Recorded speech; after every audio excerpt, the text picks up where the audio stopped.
Wonderful. Thank you so much. Good afternoon, everyone, and welcome to today's Heroes Connect Military to Manufacturing event. We are here today talking with a company who is actively seeking military talent.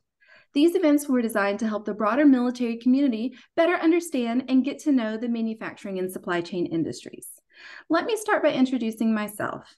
My name is Lauren Bloomer, and I am a program manager with the Manufacturing Institute. I oversee the Heroes Make America Military Skill Bridge program at Fort Liberty here in North Carolina. Today, we are featuring one of our Heroes Make America sponsor companies, FUCHS. I am so excited to have you learn more about this company and how they could be a part of your next career chapter. Before I introduce our first speaker, I want to cover some general participation guidelines. First, this event is being recorded, as you heard on that great announcement, and it will be sent out as a part of a recap email.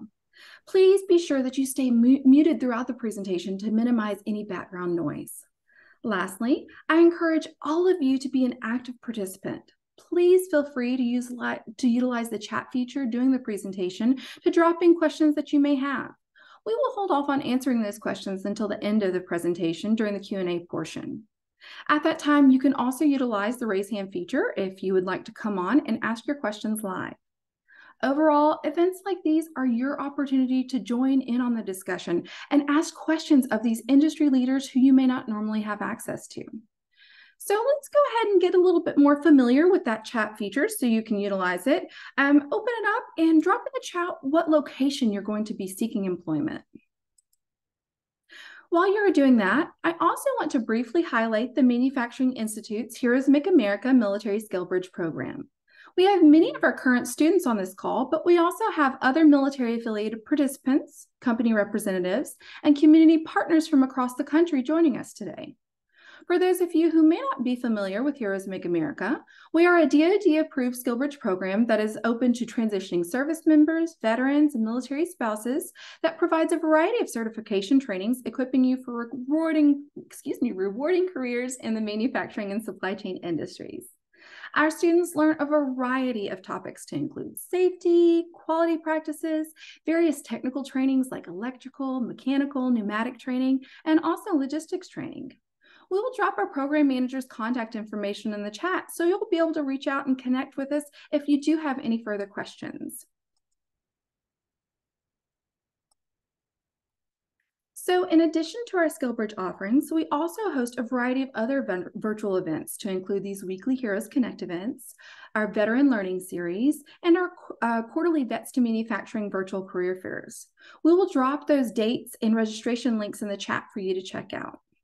And without further ado, let's move on to the main feature. It is my pleasure to introduce Ms. Tanya Reed, Talent Acquisition and People Development Manager. Tanya, the floor is yours. All right. Well, thank you, Lauren. Really appreciate the nice intro.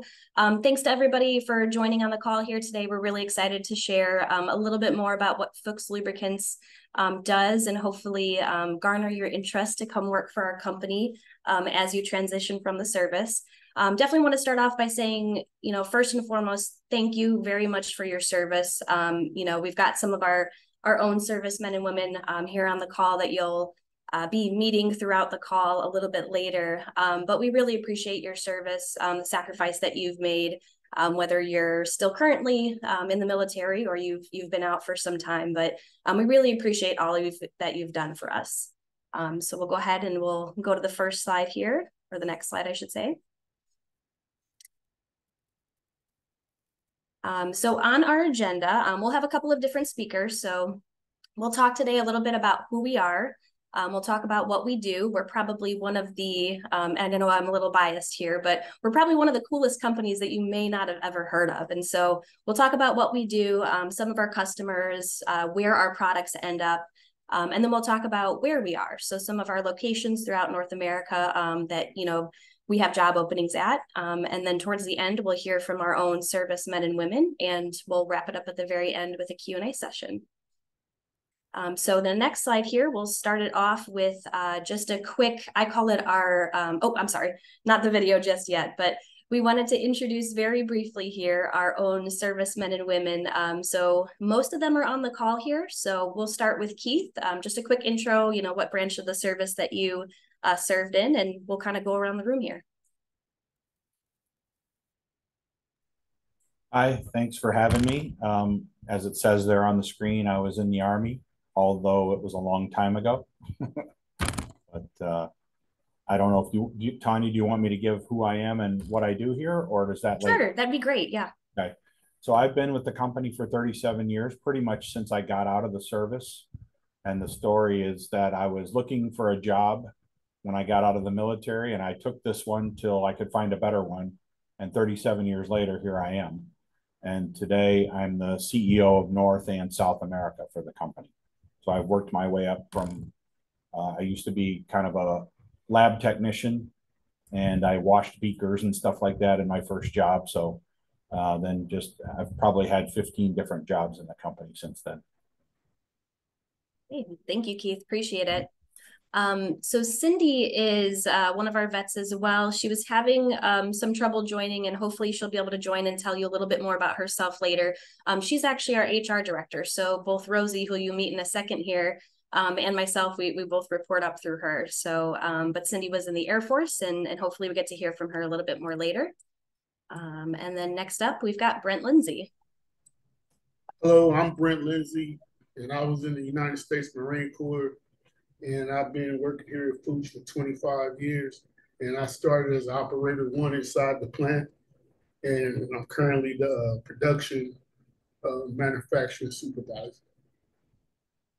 Awesome, thanks. And then we've got Donovan there with you. They're both in Kansas City there in the same location, so they're joining together. Hello, I'm Donovan. I was in the United States Marine Corps.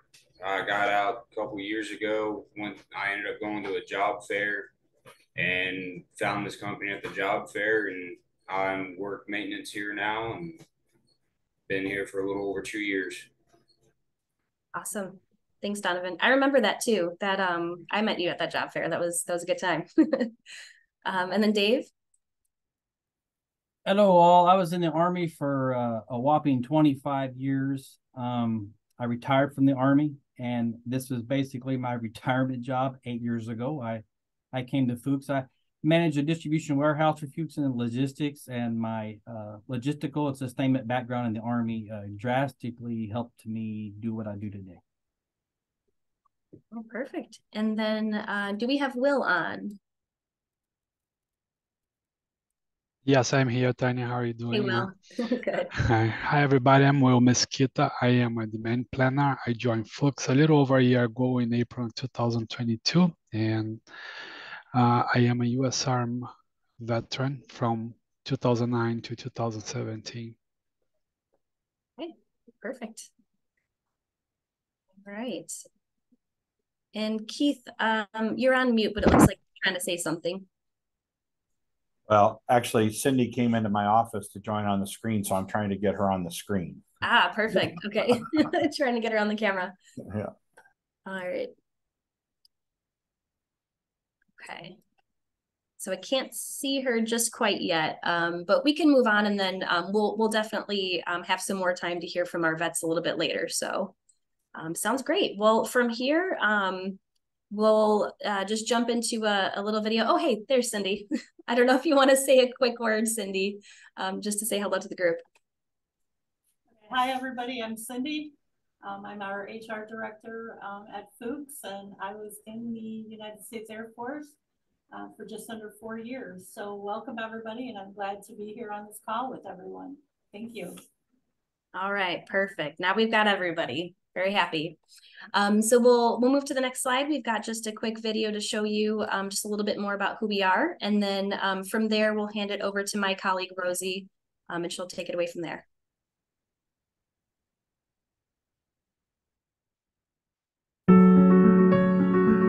Have you ever stopped to think what keeps our world moving? For us, it starts with fluid conversations with our customers. We ask questions, and then more questions. We listen, we observe, and we challenge. The result is lubrication solutions for everything that drives and moves them. Ideas, passion, and engineering spirit pump through our veins. We are team players, problem solvers, and solution seekers. There are no off-the-shelf answers here. We strive for perfection and unconditional reliability. We will not rest until everything is running smoothly, efficiently, and sustainably, today and tomorrow. Moving your world is not only about keeping it in motion, it's about moving it forward. Nothing excites us more than when our customers leap ahead with technology from FUCHS. So when we are asked what we do at FUCHS, we say with pride, we are moving your world.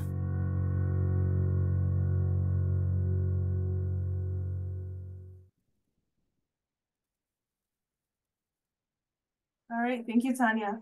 So hi, everyone. My name is Rosalinda. I am a talent acquisition specialist here at FUCHS. I sit in our Harvey, Illinois location, and I'm part of the HR team. So I cover recruitment for the US and Canada. So today I'm going to cover a little bit of our history and our culture, just so you guys can have a better idea of who we are and where we came from. And thank you again for everyone joining and for your service. You can move on to the next slide. All right. So many of you maybe not have heard of FUCHS before, so I'll be covering some of our history and our growth over the years. So we are the #1 independent supplier of lubricants. We have over 10,000 different products of lubricants and related specialties. We were founded over 90 years ago as a family-owned business, and we still are family-owned, based in Germany. It was established 3 generations ago. We have over 3.5 billion in revenue and over 6,000 employees worldwide. That's over 58 companies globally and over 700 employees in North America, and that's across 8 production plants. Next slide. All right, so our culture. Our culture is a huge part of who we are. I've been here for over a year and a half now, and I can say this is a huge part of what drew me into the business and my favorite aspect of working here. So our core values are trust, creating value, respect, reliability, and integrity. So these values are an important initiative for the company, and FUCHS stands firmly by who we are as a company and how we want our employees to behave within the business. So our aim is to become a more agile company based on these values. So first, trust. It's important that our customers trust us, but it's also important that we trust our employees to make the right decisions for the business. Creating value. So it's our goal to create value for our customers and for ourselves and the business. So that means looking for new ways to be better and do better in our role every day. That means staying agile and looking for better ways to do things. So we should always be open to change and new approaches and looking for new ways to do what we do. Respect. So treating everyone with respect, of course, your friends and family, but also your coworkers, our customers and suppliers that you work with. Reliability. So not only do our customers rely on us, the business relies on us to come to work every day with a strong work ethic. And they rely on us just as much as we rely on FUCHS to provide a safe and secure workplace. Integrity. So everyone here upholds the highest level of integrity in everything that we do or say that we're going to do. So this has become more of a focus in recent years. So in 2019, we embarked on a global strategy where culture became one of our top areas of focus. So some of these things include creating a hierarchy-free communication, so breaking down hierarchies and silos within the business, and fostering an open feedback and open door communication. So that means continuing to be more open in our communication, being more transparent and faster across all levels. Some examples of some things that we've implemented over these past few years is an updated talent and recruiting process with a focus on employee development here. One of those things is a new performance management system that includes ongoing connects throughout the year and goal setting throughout the year for our employees. I wanted to spend some time discussing our culture because I think it's really important for new people entering the business to feel this and feel what our culture is about. Because I really believe that the culture that we create involves everyone within the business at all levels, no matter what area you work in. All right, so I'm going to pass this over to Tanya to discuss some of our products. Okay, thank you. If we could just move to the next slide really quickly, we'll talk about what we do. I'm actually going to tag team Keith. I thought it would be fun for him to share some of our customers, but you can see just a quick snapshot here, some of the pictures. We probably touch every industry you could think of in one way or another, whether it's in the manufacturing process or it's greases or oils or other lubricants that go into the end product. So there are a few examples here, I guess everyday examples that you can see, but we do want to go ahead and highlight some bigger name customers and products that you've probably heard of. So it'd be really fun to make that connection. So Keith, I'll hand it over to you and we'll move to the next slide. Thank you, Tanya. Well, I spent about 20 plus years of my career in sales. Spent most of that time either in the Detroit market and also in the Dallas market, but covered pretty much the United States. So I've seen all kinds of different manufacturing processes, which is why I enjoy the business. You get to see how things are made. And to me, that's cool. And then you get to see how what we make makes those things or makes those things go. So the first example here, most people have seen these in somebody's kitchen for making cakes or bread or whatever. And we have been providing the grease that actually goes inside these KitchenAid mixers for the last 30 years. And we provide the grease for every single KitchenAid mixer that's made in the world for the last 30 years. And it's a food grade grease, obviously. So if there's leakage, there's no contamination concerns for the food that you're making. Next. This one everybody recognizes. We manufacture lubricants that go into what they call seaming machines. So they actually create the seams on the side of cans. So it's not just beer cans, but we do a lot of beer cans, but also Coke, Pepsi, you name it, anything that has a can with a seam, our lubricants are in those pieces of equipment. Black & Decker is one of our largest customers globally. And as you can imagine, most of these electric tools have small amounts of lubrication, but they make a lot of tools. So we sell greases and lubricants that go inside pretty much every brand of electric tool out there on the market, and we sell it globally. Artificial joints. So we actually sell the manufacturers that make hips, knees, shoulders, anything that they make out of titanium or high-grade steels. We actually sell them the lubricants to manufacture those pieces of equipment. And those lubricants have to actually pass some pretty high sterilization standards. So it's not, you can't just use any type of lubricant on that particular piece. So I've actually got a striker knee that was made with our products in my right knee. John Deere is our second largest customer in the world. Everybody's heard of John Deere, and of course they're global, and we sell them in multiple countries around the world. We manufacture many of their lubricants that you'd see in the distributors or the service centers that have the John Deere name on them. We're actually the manufacturer for those in many locations around the world. Maybe I'll mention we've also been the John Deere Supplier of the Year for the last 5 years in a row. Mining is a market that we participate in globally. This is an example of an underground coal mine, and we make fire-resistant hydraulic fluids. You can see those cylinders off to the right of the picture. Those actually hold the walls up in the mine, and our lubricants are in those cylinders to keep the hydraulics in place, and they're also fire resistant. Should a fire break out in the mine, our oil will not catch on fire if that happens. We have about 80% of the market share in the United States in that particular market. This is a cool one. This is the new Chevy Corvette. We actually make the transmission fluid that goes into the Corvette transmission. It's a product that we make all around the world. We've got applications on a lot of different vehicles, mostly European vehicles on the transmission, but this is one of our first domestic vehicles where we have the transmission fluid. And it's not a cheap product. It's about performance. So it's a high performance product. Same thing in the Shelby GT. We also have that same chemistry in the transmission for the Shelby GT. So we tend to focus on high performance, high value applications where the customer is really concerned about how it performs, how it makes the equipment run, not necessarily what the price per gallon or liter is.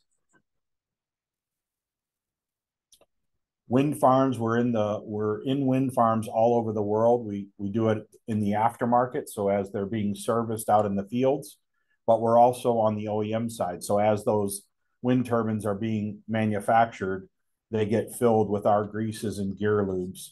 We're one of a couple of companies globally that has these approvals, but as you probably know, these wind farms are going up all over the world. So it's a really nice business for us.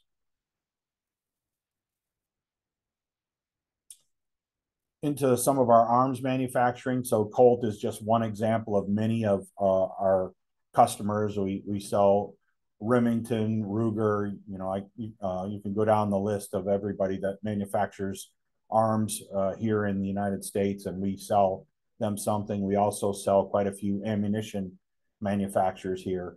So I own several of these too, by the way. Bell Helicopter is a customer that many of you are familiar with. We've been selling them all of their lubricants for over 30 years. So every single helicopter that they've made since 1990 or so, we sell them everything to manufacture the parts, all their machining equipment, all of their lubrication requirements, and all of their plants comes from us.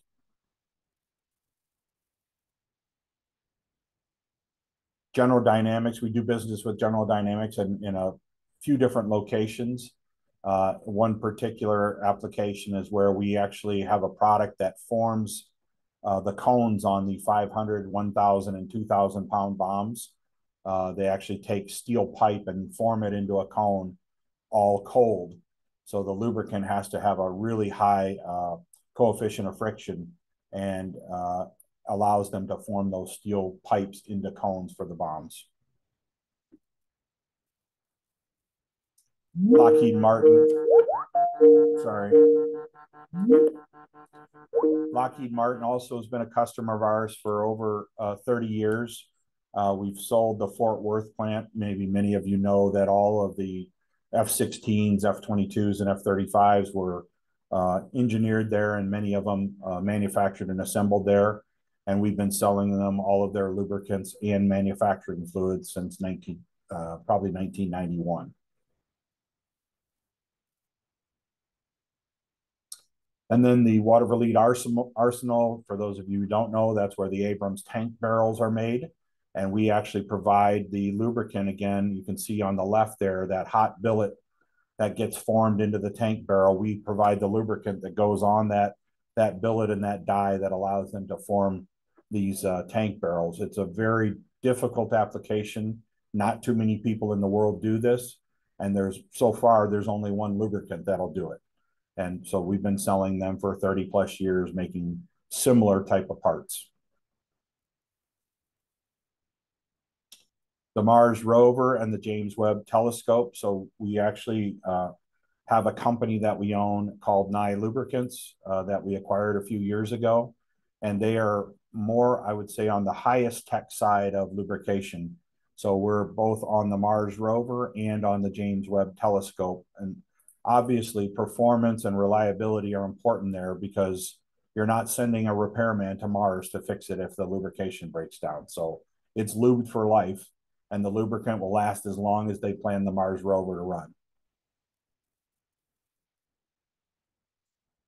So that's a little bit about some of the things we do. We've got hundreds and hundreds of examples, and I love talking about them and going out on the floor and talking to our guys that are making them and telling them what customers and what products or parts that they're making. To me, it just connects our employees a lot closer to what we do and how it affects the world. Thank you, Keith. That was really interesting. I didn't know about all of those. Okay, so now we are going to cover probably the biggest question that you guys have. Where are we located? Okay, so we can go over to the next slide. So this is a list of our North American manufacturing sites. We are located in Harvey, Illinois, which is just south of Chicago, Huntington, West Virginia, Kansas City, Kansas, and then 2 locations in Canada, in Ontario and British Columbia, and then 1 location in Mexico. And then we're located in Newcastle, Delaware, and Fairhaven, Massachusetts.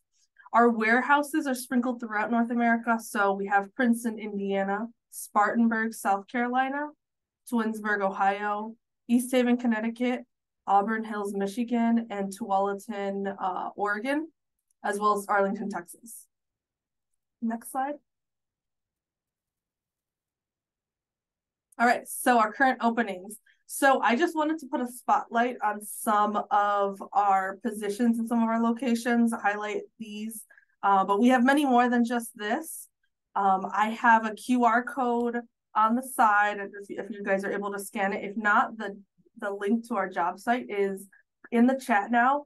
But in Kansas City, we have a production operator and chemical operator on 1st and 3rd shift. We have an operations admin there as well. In Harvey, we have a chemical operator position on 2nd and 3rd shift, maintenance mechanic, quality control lab technician, and an operations manager. In Fairhaven, we have a quality manager position. So you can scan the QR code to learn more about our positions and see what we have open in our different locations. And from the site, you can filter by location and then type of job. Next slide. All right, so I'm just going to break down the hiring process a little further. So for anyone interested in any of these positions, so once you submit a resume or you apply online, you'll first start with a conversation with the talent acquisition team.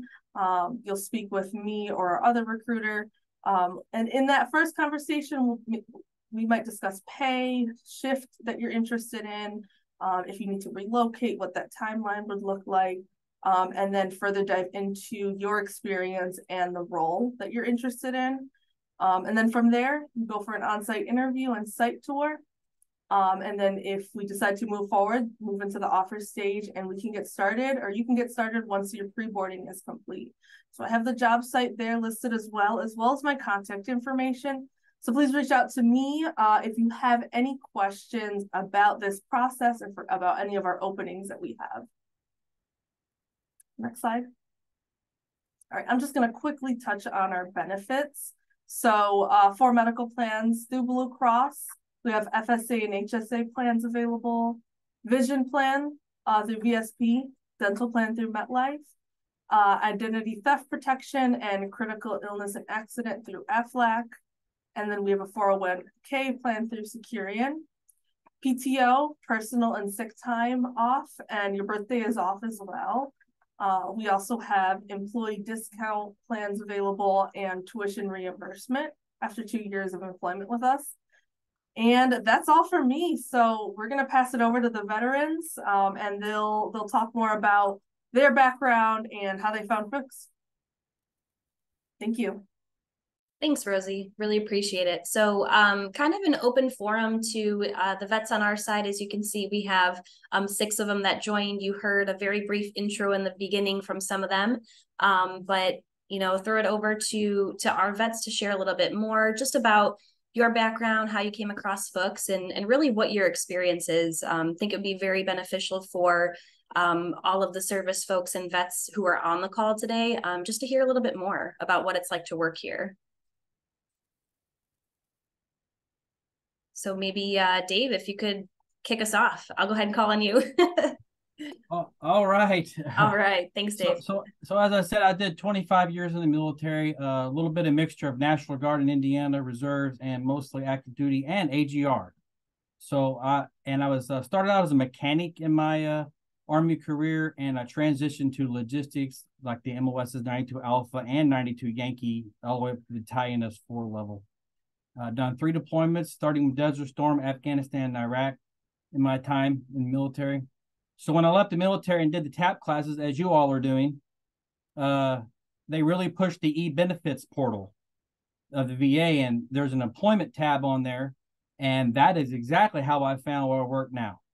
Because if you maybe you don't know yet, but the e-benefits pulls in from Indeed, ZipRecruiter, Monster, and all the places to one location, which you can look for jobs. And instead of going to all those different ones, it makes it very easy, and also lets you do any MOS, like you can put 92 Alpha. What does it transition to? A warehouse person or whatever, to see what your civilian counterpart MOS would be. Like I said, I manage a warehouse here with I got 3 other employees, 2 drivers, and a warehouse worker, and we push through about $1 million worth of stuff here. And those of you who are all in the military and you sign for equipment, you know exactly how many multi-million dollars that you were responsible for in the military, which transitions to, you got a good responsibility and stuff like that. And for the civilian world, the one thing that I guess that helped me, as you tell, I did a long time in the military, but I really learned to think outside the box. And the military, as you all know, creates a lot of outside box thinkers. And so this company here loves thinking outside the box, just to do the next progressive thing there is to do, and to help better take care of our customers. And the only thing I want to really end in is, as you all have been in the military, some of you are commissioned officers, some of you are an NCOs, and some of you enlisted. You had a sergeant or petty officer that always took care of you, and when you go out into the civilian world, they're not there anymore. So when you go wherever you go, hopefully you'll choose us, find those veterans within the place you work, and, they can help you transition to the civilian world a little bit easier than just going out on your own. Thank you. That's it. Thanks a lot, Dave. Really appreciate that. And we love having you here. So we hope to have you here until you retire from your civilian career as well.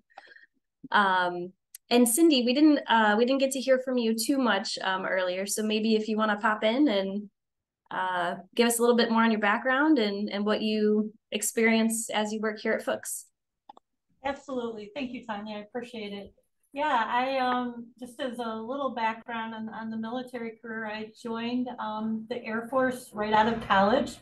I got out of college and I was like, okay, what am I going to do now?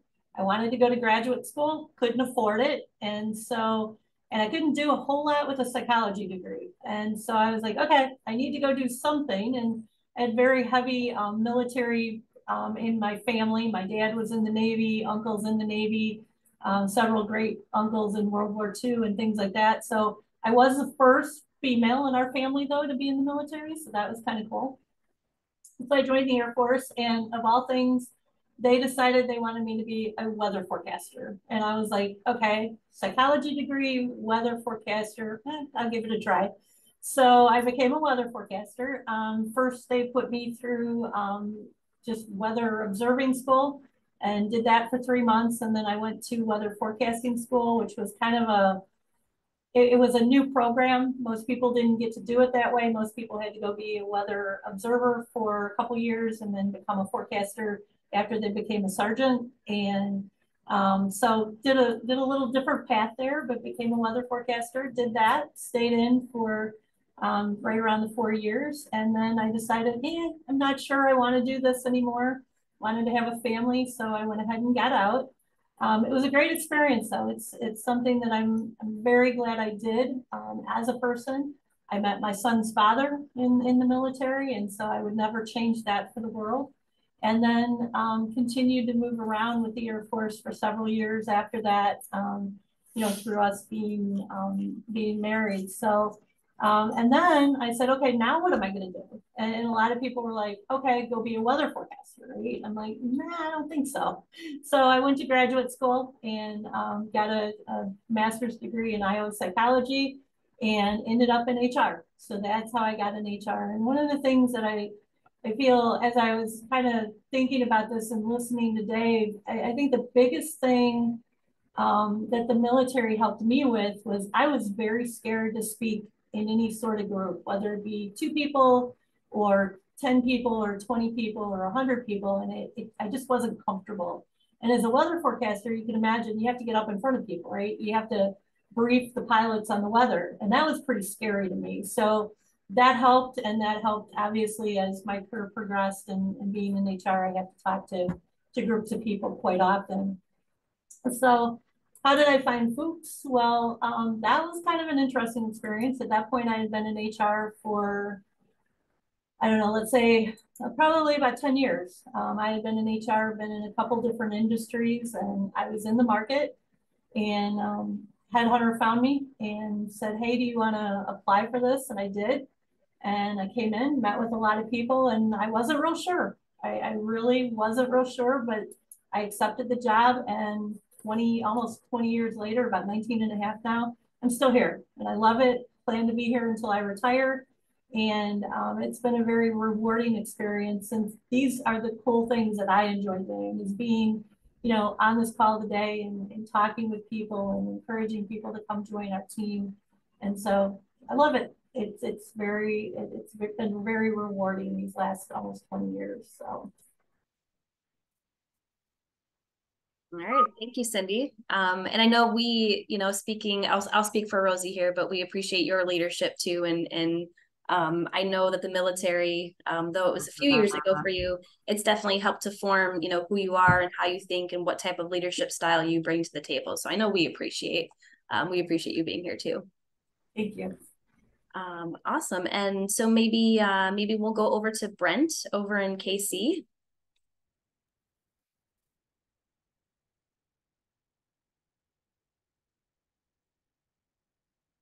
Oh, sorry, Brent, you're on mute. I couldn't see that you were talking there. Yeah, I'm Brent Lindsay. I was in the Marine Corps. I was in the Marine Corps from 1983 to 1986, active. And then I did 3 years inactive. And I was in the supply field in the service. I had the basic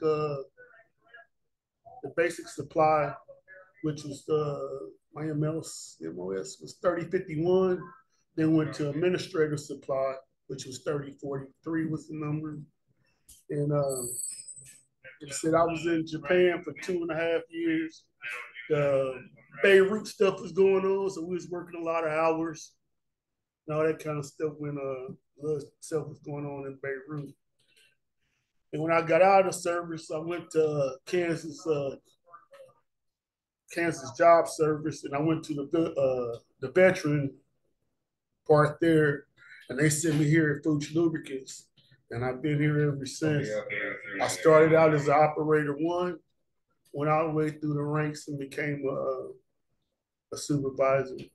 And what's exciting to me is like all those products that Keith was showing you in the video, we make those here in Kansas City, and I brag about that a lot. When I used to make the non-flammable hydraulic fluid that went to the coal mines, I used to tell people I make the lights come on, so, and then about the blenders and all that kind of stuff. And the beer bottles, we make the oil that goes around the aluminum bottles to cut the seams in the bottles for the caps.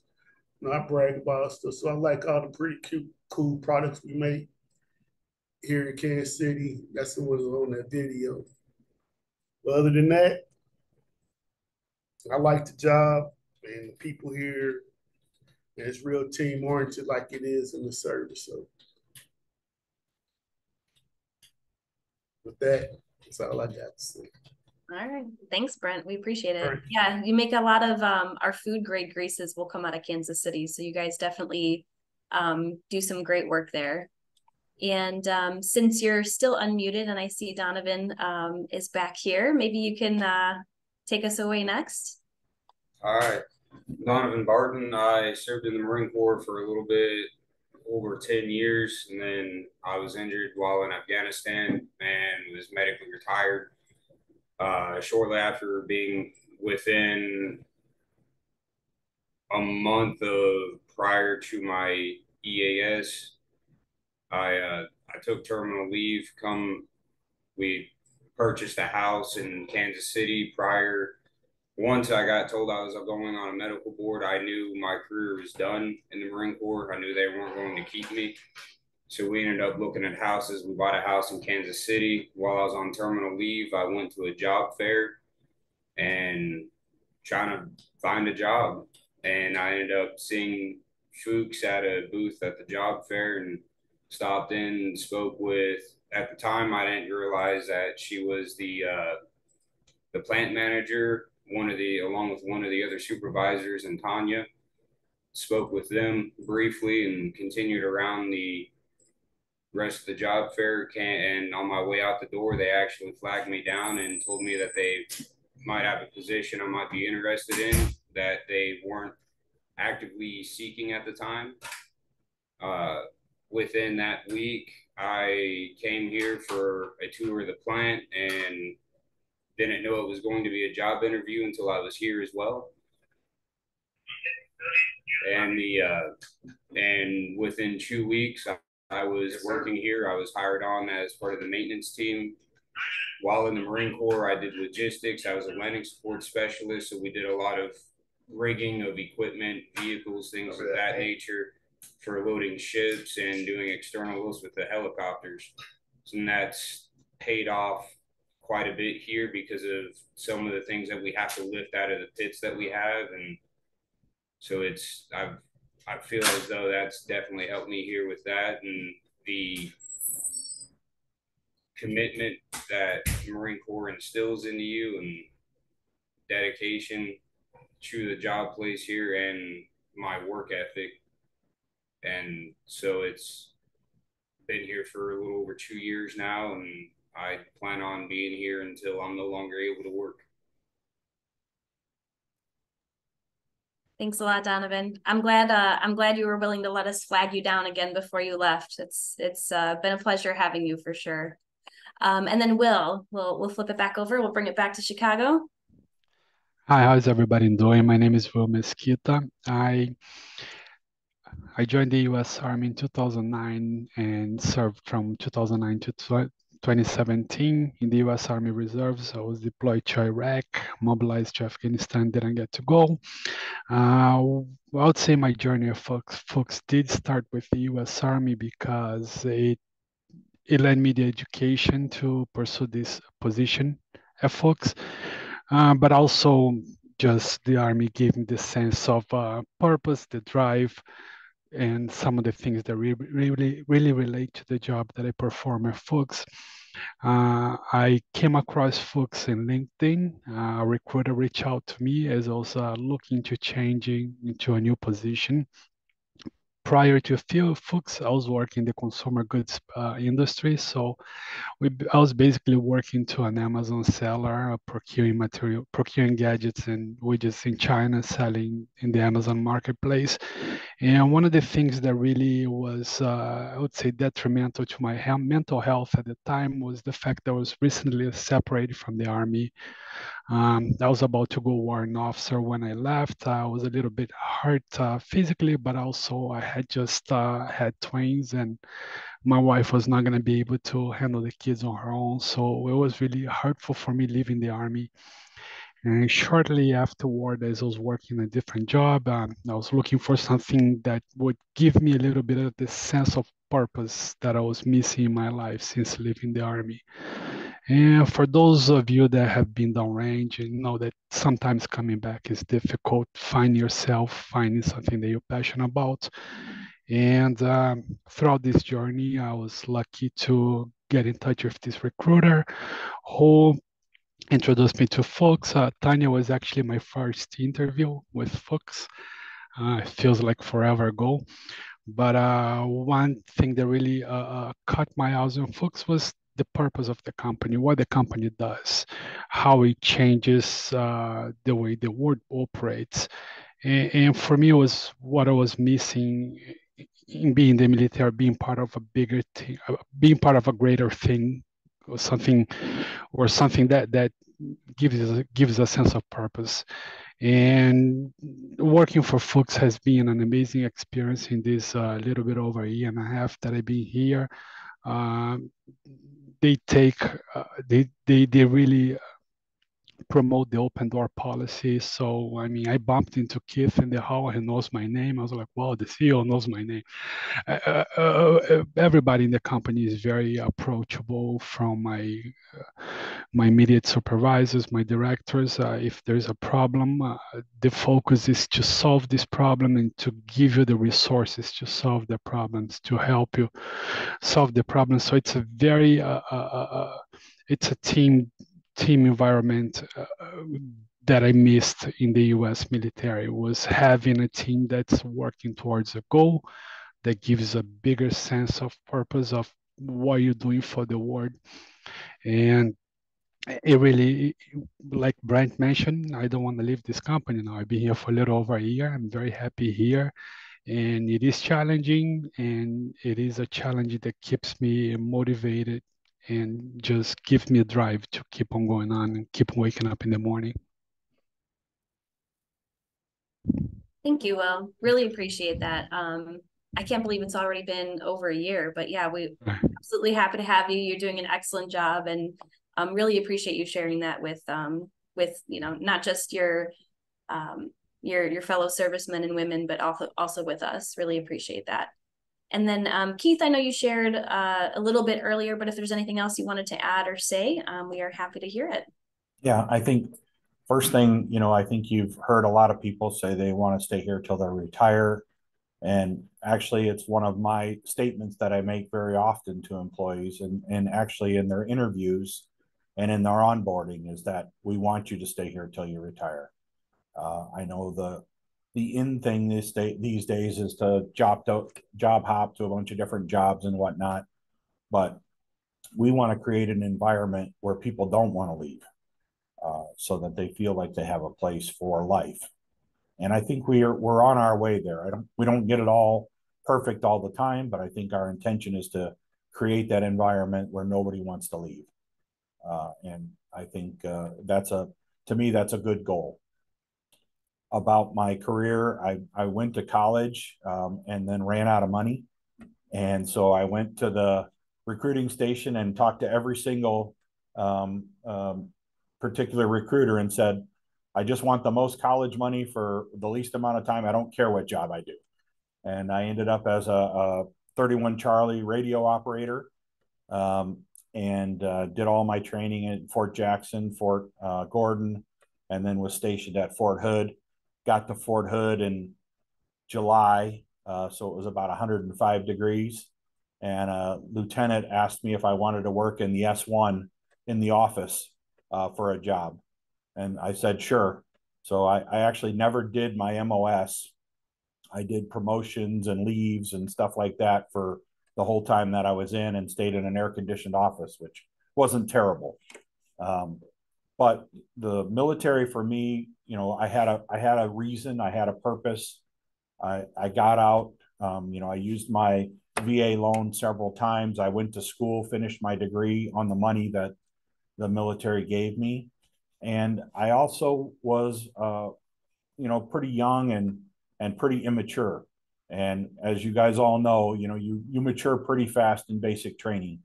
And I grew up a lot in my time in the military, so I wouldn't change a thing for my military experience.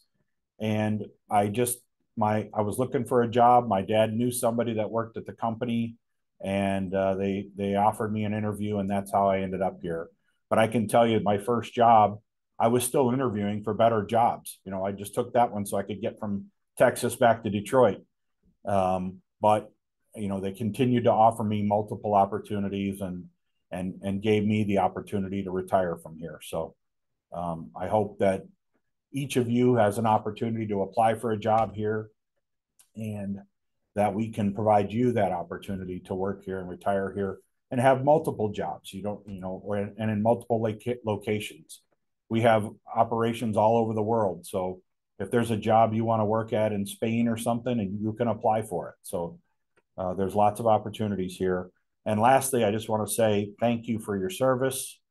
I think all of us on the call, we know what it means, and we certainly appreciate your service to this country.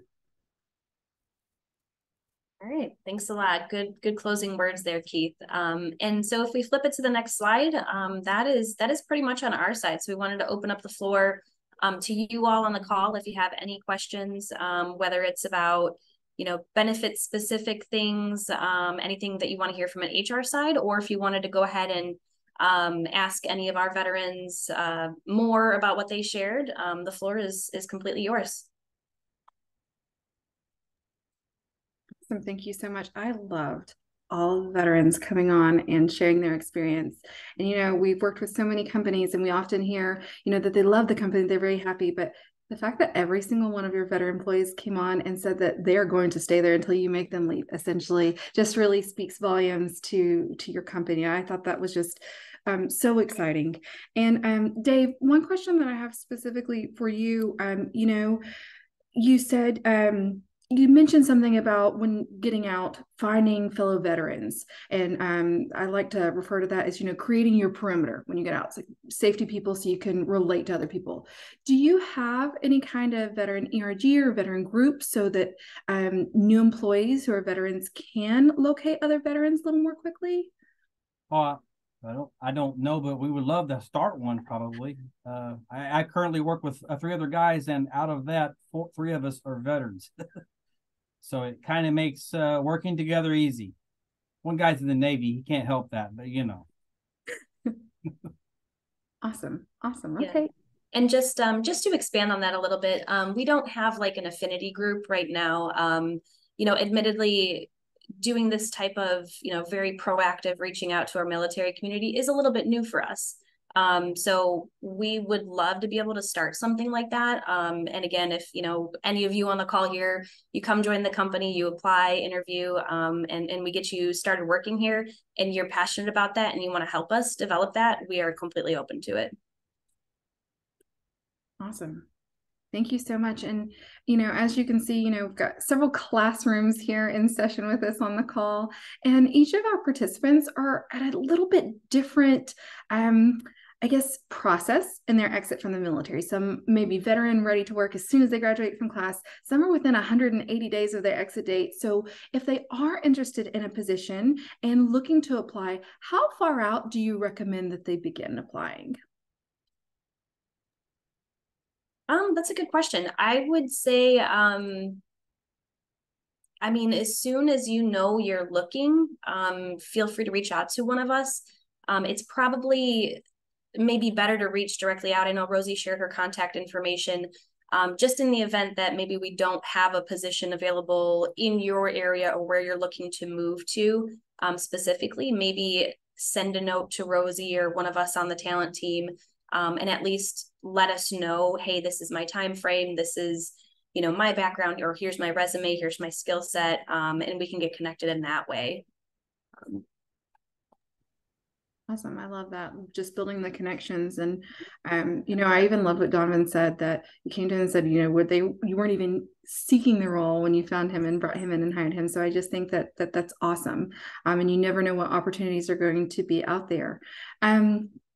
Let's see here. So the onboarding process. So once they do start the onboarding process, what does that typical timeline look like? Usually it's not more than a couple of weeks.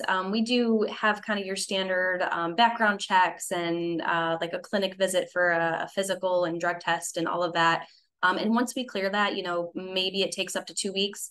I think maybe just the outstanding thing for this particular group would be, is there a relocation involved? What would that time frame look like? So that could vary, but it really could only be a couple of weeks. It's a pretty quick process, I would say. Awesome. And, we actually had a great discussion yesterday in my class. So I wanted to ask the HR and recruiting professionals on the call here, when you're looking at a resume, do you recommend that our participants put their current city or the city that they know that they'll be relocating to on their resume? I would say, both, but definitely the latter. We'd be interested to know, are you looking to move to a specific location that we hopefully have a facility at? So I would say both, but certainly the latter. Okay, wonderful. Thank you so much. Let's see here. I'm trying to watch my group chat as well, so the classroom can text me in messages or questions to ask as well. As far as internal moving, one thing that is pretty common in the military is you join and you get maybe sometimes stuck in a job that you don't necessarily like. So how is that within your company? Is it something, if somebody joined, let's say in maintenance, but really liked what the quality assurance person was doing, is that something that you encourage, is lateral movement within the company? Yes, definitely. Keith was, a clear example of, he started, out in the lab, basically moved up into sales and sales management, and he's our CEO. So he's a very cool example of how, how fast and how far you can move within the company. But absolutely, we try to not just have an interview when you first are interested in the company, but we really want to talk about more of your career path. We want to make it a career conversation. So not only, tell HR from the very beginning, tell us what you're interested in doing long-term. We want to know that and see how that aligns with what we can provide for you. And then when you join the company, make sure you continue those conversations with HR, with your supervisor, and continue those career conversations about what are you interested in learning and doing. And if you don't have the skill set for it necessarily, how, we want to figure out how we can help you do that. So Rosie mentioned earlier tuition reimbursement. So we do have a program out there for that. Some things that we're working on internally is performance management and succession planning, right? And how we I guess put that into your everyday, just your day-to-day, and how you can learn across functions. And maybe we can come up with a job rotation program where you spend some time over in the quality assurance area, maybe a couple times a week for so many months or something like that. So we've had a lot of that over the years, a lot of people moving from one department to another, being promoted, being transferred, moving to different locations even. So definitely encourage it. But, the piece of advice I would give to you is just, let's start those conversations early on. That's awesome. I love that. And, I love the movement, not only, within a location, but one of the questions that came in the chat just now was, what about, you mentioned, you're a global company. So let's say that they do work in a facility here in the States and get established. How long would it take? Or is looking for global position something that's on the plate, or is it hiring in different country, or how does that work? Yeah, so we do have separate HR for separate countries. We all are under the FUCHS umbrella, but we kind of operate as separate companies. So the interview process in itself would happen with the HR of that local entity, but we can certainly support you in that process. And we have like an internal job market where all of our positions globally are visible. So feel free to go on and apply. Send an email directly to that HR person, ask your local HR, as in us, to help kind of spread the word, and that way we can make sure that you're on their radar. I don't know that there's like a specific time frame for, how long you'd have to work here before your interest, or, you can apply. We don't really have that set out there, but that would kind of be the process. Cindy, I don't know if you wanted to add anything else about that, any other thoughts, but feel free. Yeah, really what you said, the positions are all posted globally. And, the other thing we do is if someone, let's say in the US, is interested in going to Spain, we have an HR network. And so we would also reach out to our HR counterpart in Spain, let's say, and let them know we've got this employee, they've been with us X amount of time. they're interested in a position in Spain. And so we would work like that. So we've done that several times. We have people that come from Germany to here. We have somebody that came from the Ukraine into Canada and is now trying to, well, actually they're trying to get a position in Canada, I should say. And so there's a number of different avenues that we can pursue there. So we are very, we do support that global mobility across the organization. It's very important to us. Mm-hmm. Thank you. Well, this has been just such a wonderful conversation. Again, I appreciate you spending the time with us today and covering all the information and sharing all of your great stories with us as well. I think that hearing the connection, hearing how well all branches of the service and your different skills acquired during your time in service translated into a wonderful career within FUCHS. So, I know I hate to end the party early. Please treat this as just the beginning of the connection. Don't let it start here. Follow them on LinkedIn, connect with them. You know, you've got Miss Rosie's email, you've got the career site. So even if you have a question about a job, you know, maybe a little confusing on translation of skills, you also have your fellow veterans LinkedIn information. I'm sure you can reach out to them and ask for some help in that department as well. But team, do you have any final words before we close out? And Miss Tony, if you'll launch the poll for us really quick too, as we're saying final words.